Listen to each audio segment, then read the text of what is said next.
শহীদ রাষ্ট্রপতি জিয়াউর রহমান বীর উত্তম এর মাজারে নরসিংদী জেলা বিএনপির নবগঠিত এর কমিটির পক্ষ থেকে শ্রদ্ধা নিবেদন।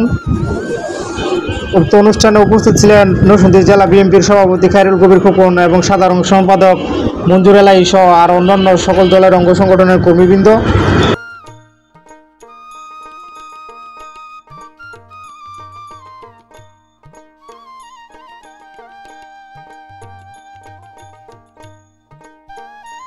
এর আগে আমাদের সাথে মত বিনিময় করেন আলহাজ আব্দুল রাজ্জাক খান বাদশা, সদস্য নরসিংদী জেলা বিএনপি ও সিনিয়র সহ সভাপতি নরসিংদী সদর উপজেলা বিএনপি।